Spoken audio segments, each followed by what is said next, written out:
વિરામ બાદ આપનું સ્વાગત છે। અન્ય સમાચાર પર નજર કરીએ। રાજકોટમાં લવ જેહાદનો વધુ એક કિસ્સો સામે આવ્યો છે। વિધર્મી યુવકે પ્રેમ જાળમાં ફસાવી એક સગીરાનું અપહરણ કર્યું હોવાનો આક્ષેપ સાથે માણાવદર પોલીસ સ્ટેશનમાં ફરિયાદ દાખલ કરવામાં આવી છે। 2 મહિના પહેલા ઇલિયાસ નામના યુવકે 15 વર્ષની સગીરાનું અપહરણ કર્યું હતું। ફરિયાદી માતાની ફરિયાદ કે આરોપી પહેલાથી જ પરિણીત છે અને તેનીથી 2 બાળકો પણ છે। સગીરા પર વશીકરણ કર્યું હોવાનો સગીરાના માતા પિતાનો આરોપ છે। માણાવદર પોલીસ પર આ મામલામાં નબળી કામગીરી કરવામાં પણ આક્ષેપો લગાવવામાં આવ્યા છે। અમારી દીકરીને આજથી 4 દિવસ પહેલા બપોરે 12 વાગે અમારી દીકરીને મારા મોટા મામાના દીકરાના ઘરેથી મારી દીકરીને ભગાડી ગયો છે ઇલિયાસ નામનો વ્યક્તિ।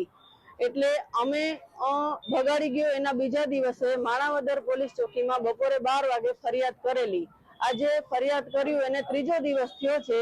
અમને કાલ બપોરે 12 વાગે લોકેશન પણ કીધું કે કઈ જગ્યાએ છે ને આ તે અમે ખબર તો પડી ગઈ પણ હજી સુધી કોઈ એનું નિર્ણય નથી આવ્યો। અમારી માંગ તો એમ કે અમારી છોકરી ઘરે આવી જાય સહી સલામત એવી અમારી માંગ છે અને આને આ વ્યક્તિને સજા પડવી જોઈએ।